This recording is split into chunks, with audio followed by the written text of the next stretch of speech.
जय हिंद दोस्तों, मेरा नाम कुलदीप है और स्वागत है आपका अपने चैनल दीप्स एजुकेशन पर। हम लोग देख रहे थे मिडाइवल हिस्ट्री, मध्यकालीन इतिहास। इसके पहले हमने देखा था मॉडर्न। अगर आपने वो नहीं देखा है तो वीडियोज प्लेलिस्ट है मैंने बना दी है, वहां जाकर आप देख सकते हैं। आपके एग्जाम में बहुत ज्यादा काम आने वाली है, वहां से आपको एग्जाम में बहुत सारे क्वेश्चन देखने को मिलेंगे। फिर मिडाइवल में हमने स्टार्ट किया था इस्लाम धर्म से। इस्लाम धर्म के बारे में बाद में हमने पढ़ा था मोहम्मद बिन कासिम, महमूद गजनी या और मोहम्मद गौरी के बारे में। उसके बारे में पढ़ने के बाद हमने पढ़ा था कि जो दिल्ली सल्तनत है वो किस तरह शुरू हुई, किन किन डायनेस्टी ने, किन किन वंशों ने यहाँ पर रूल किया। उसके बाद हमने देखा था कि इब्राहिम लोदी को मार के बाबर यहाँ का राजा बन जाता है। ठीक है, तो मुगल वंश की स्थापना हो जाती है। फिर हमने बाबर के बाद हुमायूं को देखा था। हुमायूं में ही हमने देखा था शेरशाह सूरी को। तो फिर से हुमायूं राजा बन जाता है। तो आज हम स्टार्ट करेंगे अकबर से। आपको यह सीरीज याद होनी चाहिए कि पहले कौन बना था, बाद में कौन आया था, जिससे चीजें आपको एग्जाम में दिखेंगी।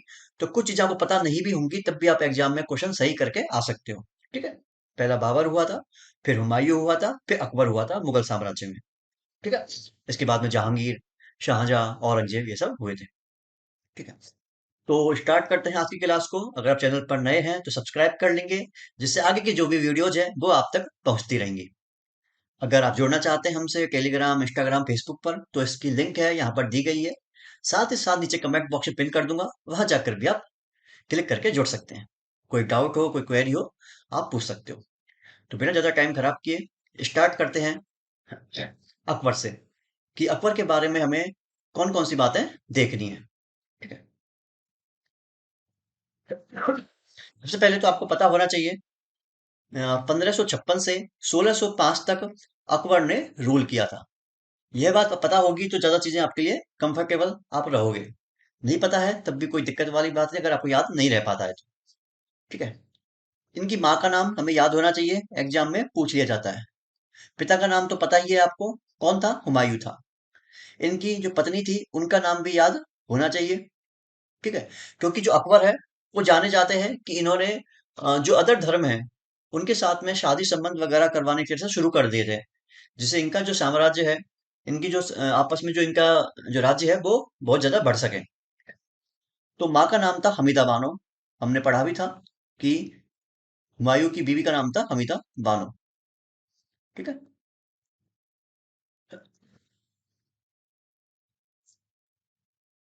तो जो माँ है, माँ का नाम था हमीदा बानो। पत्नी का नाम आपको याद होना चाहिए। ठीक है, पत्नी का नाम था जोधाबाई। हालांकि बीवी कई सारी थी, उनमें जोधाबाई इंपॉर्टेंट है। ठीक है, जोधाबाई का कई बार नाम पूछ लिया जाता है कि जोधाबाई का दूसरा नाम क्या था। वो था हरकाबाई। हरका बाई। जो जोधाबाई है वो आमेर, जयपुर के राजा भारमल की बेटी थी।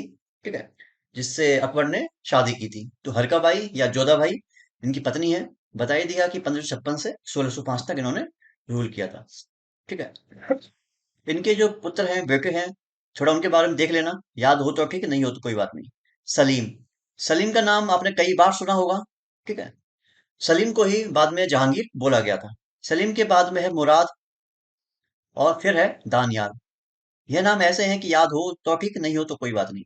मुराद और दानियाल की तो क्या हुआ था कि जब अकबर रूल कर रहा था तब इन दोनों की मौत हो जाती है। इसलिए हम जो इसलिए जो सलीम है, जो बाद में जहांगीर के नाम से राजा बनता है, या मैं कहूं बादशाह बनता है। ठीक है, एक सबसे इंपॉर्टेंट जो बात है जो एग्जाम में बार बार पूछी जाती है, वो ये है कि जब अकबर राजा बना था, अकबर जब राजा बना था, तब अकबर की उम्र क्या थी, अकबर की एज क्या थी? अकबर की एज थी 13.5 साल, 13.39 हाफ ईयर्स थी। किसकी? अकबर की उम्र थी 13.5 साल। एग्जाम में कई बार बार बार आपसे पूछा जाएगा कि जब अकबर राजा बना था तो अकबर की उम्र क्या थी। अकबर की उम्र थी 13.5 साल। ठीक है, एक आपको नाम याद होना चाहिए, बैरम खान। ठीक है, जैसे जब 1556 में हुमायूं की मौत हो जाती है तो राजा बनेगा अकबर। इसकी एज बहुत कम है, 13.5 साल है। तो कोई ना कोई इसके साथ होना चाहिए जो राज्य को संभाल सके। तो एक तरीके से गार्जियन के रूप में, संरक्षक के रूप में बैरम खान अकबर के साथ रहा था। और बैरम खान को अपॉइंट किया था हुमायूं ने। मतलब एक तरह से हुमायूं के समय से बैरम खान चला हुआ आ रहा था। फिर अकबर की मौत हो जाती, फिर हुमायूं की मौत हो जाती है। तो हुमायूं की मौत के बाद में जब अकबर राजा बनता है तो बैरम खान उसका गार्जियन के रूप में काम करता है। ठीक है, बैरम खान था वो उसका संरक्षक था, ये आपको याद होना चाहिए। ठीक है, और बैरम खान की फिर मौत हो गई थी 1561 के आसपास। मतलब इसके रूल करने के 5 साल बाद में, जब ये हज यात्रा पर जा रहा था। जब ये हज यात्रा पर जा रहा था तो गुजरात के पाटन में, कहाँ पर, गुजरात में जगह पड़ती है पाटन, वहां पर बैरम खान को मार दिया था। किसने? मुबारक खान ने। कुछ लोग कहते हैं कि अकबर ने ही मुबारक खान से कह के बैरम खान को मरवाया था, क्योंकि बैरम खान कहीं ना कहीं अकबर को राज्य संभालने में हस्तक्षेप कर रहा था। बार बार छेड़ रहा था कि ऐसे कर, वैसे कर, ऐसे कर, वैसे कर, जो बात अकबर को पसंद नहीं आ रही थी। तो कुछ लोग कहते हैं कि अकबर ने ही कहकर बैरम खान को मरवाया था। ठीक है, तो बैरम खान की मौत हो गई थी, पाटन गुजरात में मार दिया जब ये हज यात्रा पर जा रहा था। दो बातें बार बार एग्जाम में पूछी जाती हैं कि अकबर का जन्म कहाँ हुआ था, और अकबर का राज्य अभिषेक कहाँ हुआ था। राज्याभिषेक होता है जब कोई भी राजा बनता है तो उसका राज्याभिषेक किया जाता है। ठीक है, तो जो जन्म हुआ था वो हुआ था अमरकोट में। अमरकोट पड़ता है सिंध में। ठीक है, अमरकोट सिंध में पड़ता है, वहां इसका जन्म हुआ था। और राज्याभिषेक हुआ था इसका कालानौर में, ये पड़ता है पंजाब में। ठीक है, कालानौर। ठीक है, बार बार एग्जाम में पूछा जाएगा आपसे कि इसका राज्याभिषेक कहाँ हुआ था और इसका जन्म कहाँ हुआ था। इंपॉर्टेंट बात कौन कौन सी है? सबसे इंपॉर्टेंट बात तो यही है कि जब अकबर राजा बना था तो अकबर की उम्र क्या थी? वो थी 13.5 साल। एग्जाम में बार बार पूछा जाएगा। क्वेश्चन बनेगा कि अकबर का गार्जियन या संरक्षक कौन था? वो था बैरम खान। ये आपको पता होना चाहिए। कई बार, हालांकि इतना पूछते तो नहीं है, क्योंकि हो सकता है थोड़ा बहुत डीप में पूछ लें कि बैरम खान की हत्या कहाँ पर कर दी गई थी। ये कर दी गई थी पाटन गुजरात में। ठीक है, या क्वेश्चन पूछ लेगा कि बैरम खान किसका गार्जियन था, किसका संरक्षक था, तो अकबर का था।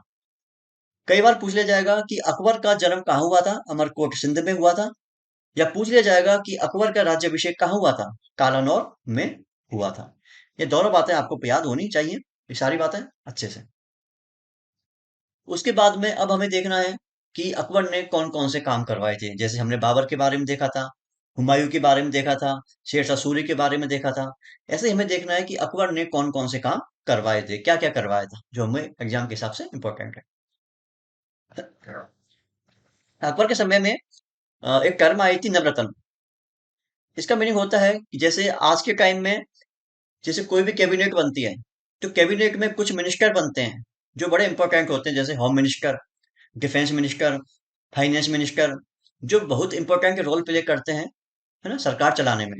ऐसे ही उस टाइम समझ सकते हो कुछ इंपॉर्टेंट लोगों का एक ग्रुप था। उसमें 9 मेंबर्स थे, 9 लोग थे, है ना। ठीक है, उनको हमने नाम दिया नवरत्नों। ठीक है, 9 रत्नों का समूह थे। ठीक है, ये अकबर के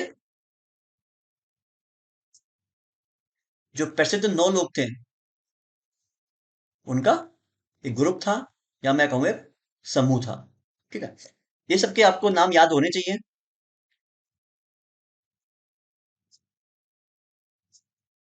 ठीक है, पहला, सबसे आपको पता होगा, इसको आपने नाम सुना भी होगा, कई बार कहानियां भी सुनी होंगी, बीरबल। बीरबल और अकबर के किस्से बहुत चलते हैं। ठीक है, एक तरह से कहते हैं कि बीरबल जो अकबर का दोस्त हुआ करता था, ऐसे समझ सकते हो। तो बीरबल के बारे में कई बार पूछा जाएगा एग्जाम में कि बीरबल का असली नाम क्या था, या बीरबल का मूल नाम क्या था। वो था महेश दास।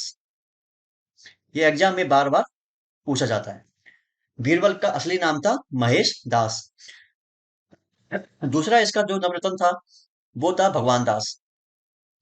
भगवान दास के बारे में, जो जोधाबाई थी, अकबर की जो बीवी थी जोधाबाई, जो जयपुर आमेर के राजा भारमल की बेटी थी, तो ये जोधाबाई के भाई हुआ करते थे। भगवान दास है, ये कौन है? ये जोधाबाई के भाई हैं। ठीक है, तीसरा जो नाम है आपने कई बार सुना होगा, मान सिंह। क्या नाम है? मान सिंह। मान सिंह है, ये भगवान दास का पुत्र था, बेटा था। ठीक है, इसके बाद में जो और नाम है वो है अबुल फजल। अबुल फजल था। अबुल फजल की आपको जो किताब है या बुक है वो याद होनी चाहिए। कई बार पूछा जाएगा कि आईन ए अकबरी,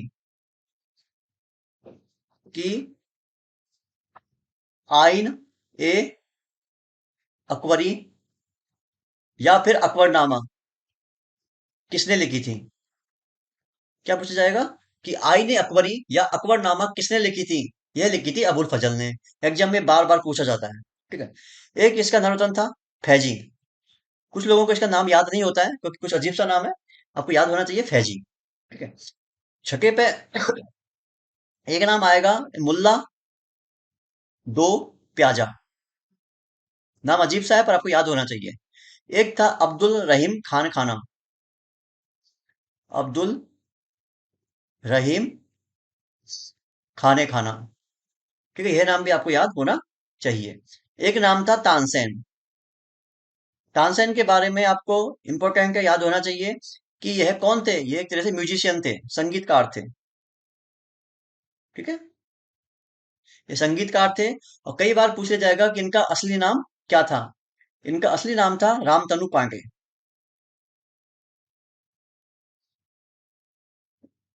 रामतनु पांडे। ठीक है। एक और थे, उनका नाम था टोडरमल। ये भी बड़े फेमस हैं। ये वो अकबर के समय के फाइनेंस मिनिस्टर या राजस्व मंत्री कह सकते हो, वित्त मंत्री भी उनको मान सकते हो। ये अकबर के समय के राजस्व मंत्री हुआ करते थे। ठीक है, फाइनेंस मिनिस्टर या फिर रेवेन्यू मिनिस्टर, कुछ भी इनको समझ सकते हो। ठीक है। इन्होंने, अब चूंकि राजस्व का काम है तो ऑब्वियसली बात है कि टैक्स कलेक्ट करने का काम करेंगे। तो इन्होंने टैक्स कलेक्ट करने की, कर संग्रह करने की एक नई पद्धति, एक नया सिस्टम चलाया था। उसका नाम था, मैं लिखता हूं, कर संग्रह करने की एक नई पद्धति चलाई थी इन्होंने। एक नया सिस्टम चलाया था, उसका नाम था, उसको हम टोडरमल व्यवस्था भी कहते हैं। ठीक है। और उसको कैसे कहते हैं, दहसाला पद्धति। सही से लिख देता हूं इसको यहाँ पे ऊपर।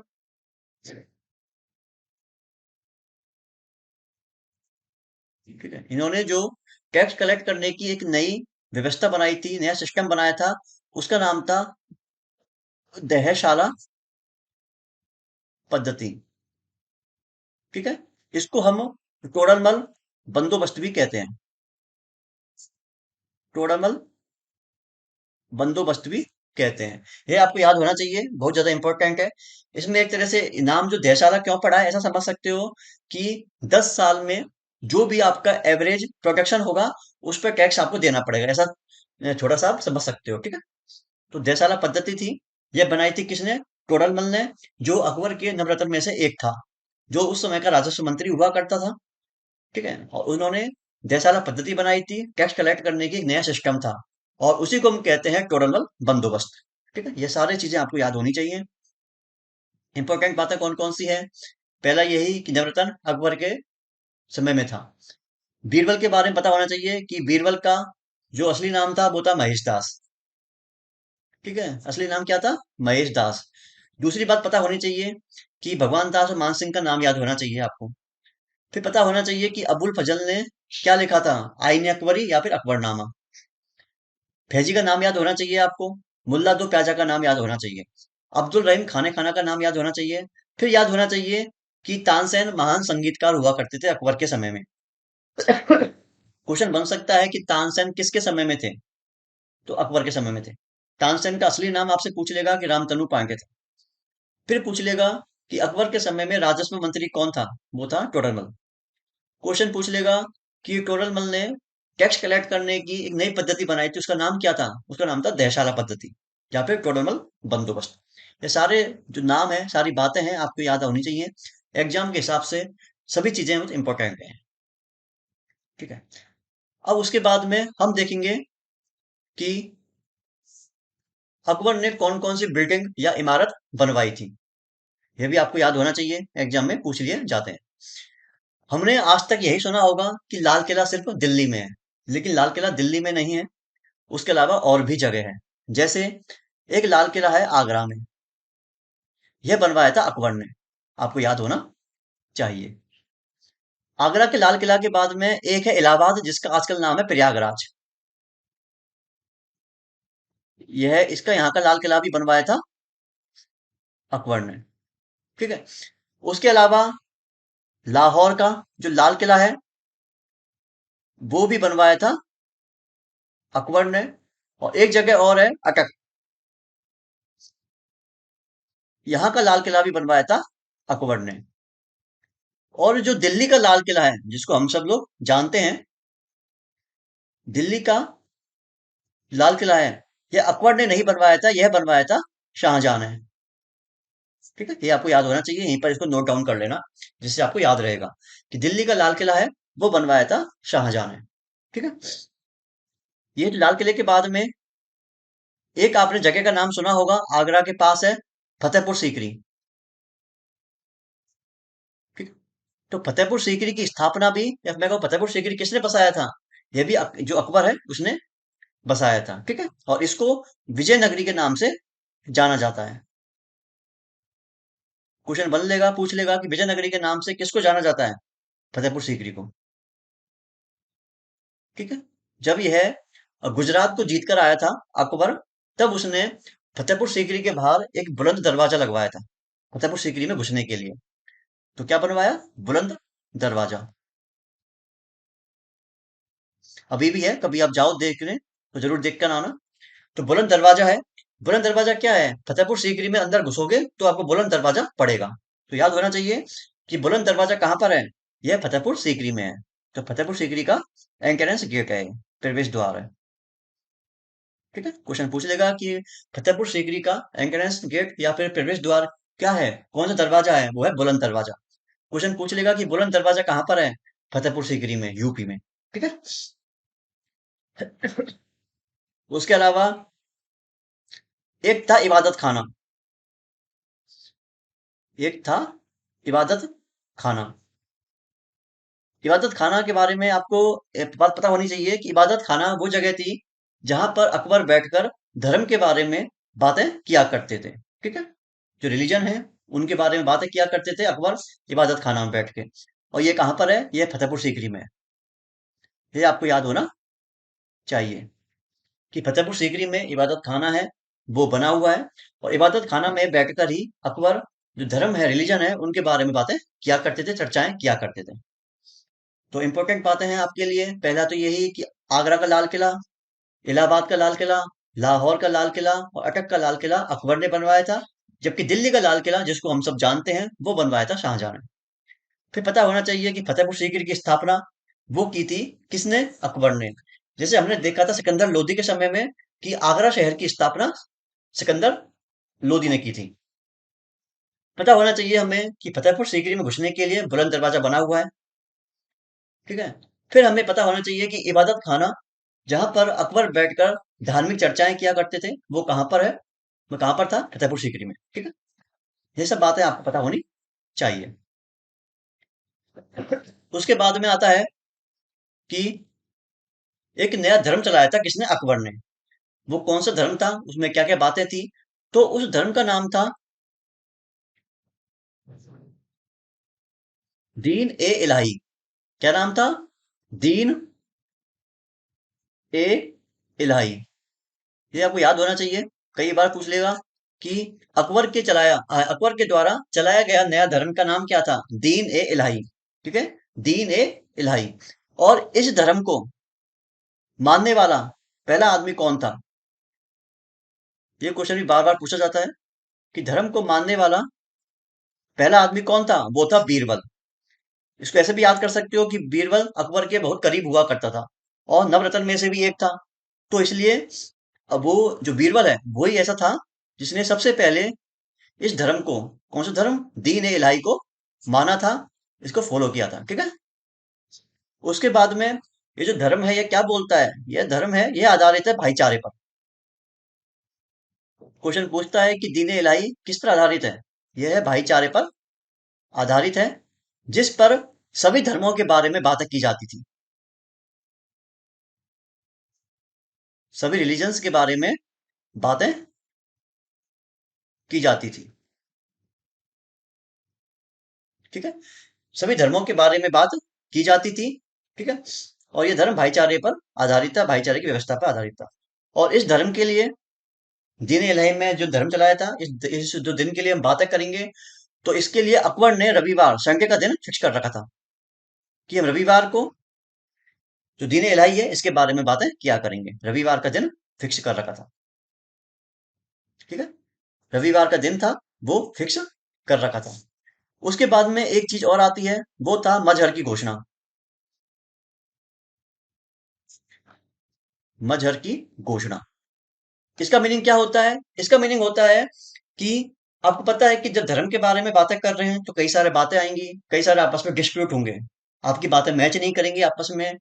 तो जब भी कोई भी धर्म की बातों में कोई भी डिस्प्यूट होगा, बातें मैच नहीं करेंगी, तो जो आखिरी फैसला है वो होगा अकबर का। ठीक है, तो क्या हुआ अकबर का दीन इलाही के बारे में, अकबर का जो दीन इलाही धर्म है, अंतिम आदेश होता था। मतलब अगर कोई झगड़ा होता है, कोई डिस्प्यूट होता है, तो जो भी अकबर बोल देगा वो सबको मानना पड़ेगा। तो अकबर का दीन इलाही के बारे में अंतिम आदेश होता था। ये याद होना चाहिए कि मजहर की घोषणा क्या होती है। ठीक है, कौन कौन सी बातें आपको याद रखनी है? पहला यही कि दीन इलाही धर्म किसने चलाया था? अकबर ने चलाया था। इस धर्म को मानने वाला पहला कौन था? बीरबल था। यह धर्म किस पर आधारित था? भाईचारे की भावना पर। यहाँ पर सभी धर्मों के बारे में बातें की जाती थी। इसके लिए रविवार का दिन अकबर ने फिक्स कर रखा था। पता होना चाहिए कि मजहर की घोषणा क्या होती है, कि अकबर का दीन इलाही के बारे में अंतिम आदेश होता था कि मैं जो बाद में बोल दूंगा वो बात सबको माननी पड़ेगी। ये सब बातें आपको याद होनी चाहिए, इसको कॉपी में नोट डाउन करते रहें। उसके बाद में अब चलते हैं अगली चीज पर कि अकबर के समय में कौन कौन से युद्ध हुए। हालांकि युद्ध कई सारे हुए थे, जो थोड़े बहुत इंपॉर्टेंट है हम उनके बारे में देख रहे हैं शॉर्ट में। सबसे पहले तो इंपॉर्टेंट यही है पानीपत का दूसरा युद्ध। आपको याद होगा कि पानीपत का पहला युद्ध हुआ था बाबर और इब्राहिम लोदी के बीच में 1526 में, जिसमें इब्राहिम लोदी को वो बाबर है हरा देता है और खुद मुगल साम्राज्य की स्थापना कर देता है। दूसरा युद्ध हुआ था पानीपत का, यह हुआ था 1556 में। आपको याद होना चाहिए, एग्जाम में आपसे बार बार पूछा जाएगा कि पानीपत का दूसरा युद्ध कब हुआ था और किस किस के बीच में हुआ था। यह हुआ था हेमू और अकबर के बीच में। हेमू कौन है? हेमू के बारे में पता होना चाहिए आपको। यह आखिरी हिंदू राजा है। मैंने आखिरी क्यों बोला? आखिर इसलिए बोला क्योंकि हेमू के बाद में कोई भी हिंदू राजा यहाँ पर नहीं बना था। क्योंकि हेमू के बाद में आपको पता है कि अकबर है, अकबर ने हेमू को हरा दिया था। यहाँ अकबर की जीत हो जाती है और हेमू है वो हार जाते हैं। ठीक है, तो अकबर पता है आपको मुगल साम्राज्य से है। मुगलों के बाद में यहाँ पर जो यूरोपियन कंपनियां हैं, अंग्रेज हैं, वो आ जाते हैं। तो फिर से जो हिंदू राजा है वो यहाँ गद्दी पर नहीं बैठ पाया था। इसलिए पता होना चाहिए कि आखिरी हिंदू राजा कौन है, वो है हेमू। हेमचंद का जो असली नाम था, जो यहाँ को पूरा नाम था, वो था हेमचंद्र। एक क्वेश्चन और बनता है कि यह आखिरी आखिरी कौन सा 14th नंबर का, 14 नंबर का विक्रमादित्य राजा था। उस समय आपको पता है कि विक्रमादित्य हुए थे, तो विक्रमादित्य के नाम से सीरीज चली आ रही थी, विक्रमादित्य फर्स्ट, सेकंड, थर्ड ऐसे करके। ये आखिरी विक्रमादित्य राजा थे। कौन से नंबर के? 14 नंबर के, 14th नंबर के। ठीक है, आखिरी या 14वें विक्रमादित्य राजा थे। क्या नाम था? हेमचंद्र। तो इसमें अकबर है वो हेमू को हरा देते हैं। ठीक है, हो गया यहाँ तक। ये दिल्ली पर जो रूल करने वाला, शासन करने वाला हेमचंद्र या हेमू आखिरी हिंदू राजा था। पानीपत के युद्ध के बाद में ये सब बातें पता होनी चाहिए कौन कौन सी, कि पानीपत का दूसरा युद्ध किस किस के बीच में हुआ था? हेमू और अकबर के बीच में। हेमू का नाम पता होना चाहिए, हेमचंद्र। आखिरी हिंदू राजा है जो दिल्ली की गद्दी पर बैठा था, हेमू। और ये आखिरी 14वां विक्रमादित्य राजा था, हेमू। ठीक है, उसके बाद में आपको चलना है अगले जो युद्ध हुआ था, वो कौन सा युद्ध था?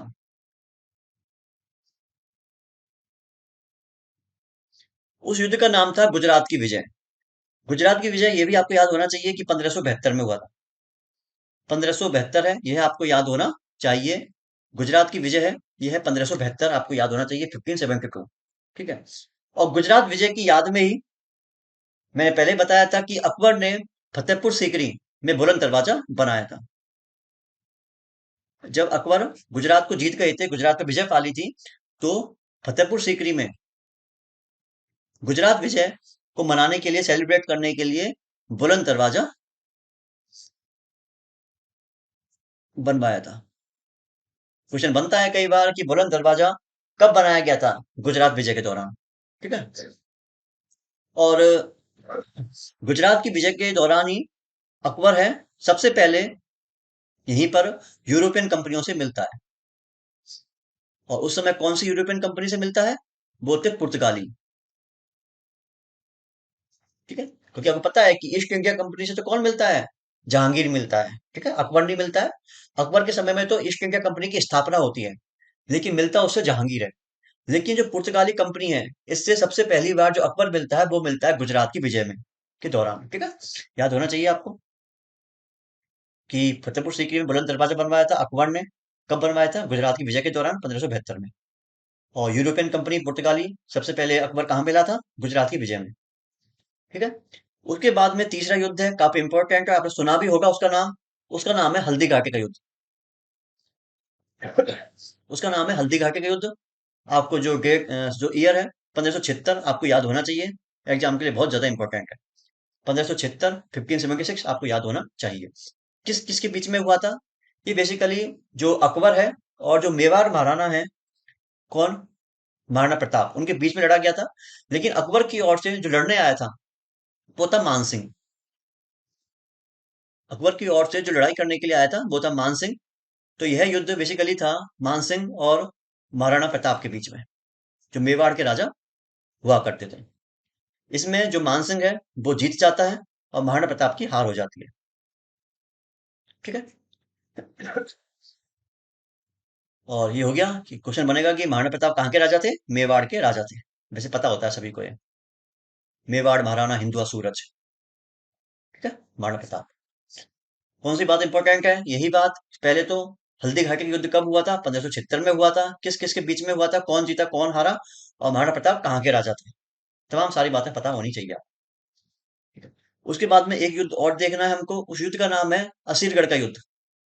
असीरगढ़ क्या है, कहाँ का किला है? तो असीरगढ़ एक किला है जो एमपी में है। एमपी का एक एक जो जिला है उसका नाम है बुरहानपुर। वहां पर असीरगढ़ किला है वो पड़ता है। ठीक है। तो यह अकबर का आखिरी युद्ध था। यह अकबर के द्वारा लड़ा जाने वाला आखिरी युद्ध था, क्योंकि 1604 के आसपास, 1605 में अकबर की मौत हो जाती है। तो यह अकबर का आखिरी युद्ध था। ठीक है, असीरगढ़ का युद्ध। ठीक है। असीरगढ़ एक किला है जो एमपी में है। लेकिन असीरगढ़ का किला इसलिए इंपॉर्टेंट था, अगर आप दक्षिणी भारत पर, अगर आप साउथ इंडिया में आप रूल करना चाहते हो तो आपको असीरगढ़ के किले को जीतना होगा। इसलिए अकबर ने यहाँ पर आक्रमण किया था, हमला किया था। तो मैं थोड़ा लिख देता हूँ। अगर आप दक्षिण भारत को जीतने के लिए, दक्षिण भारत को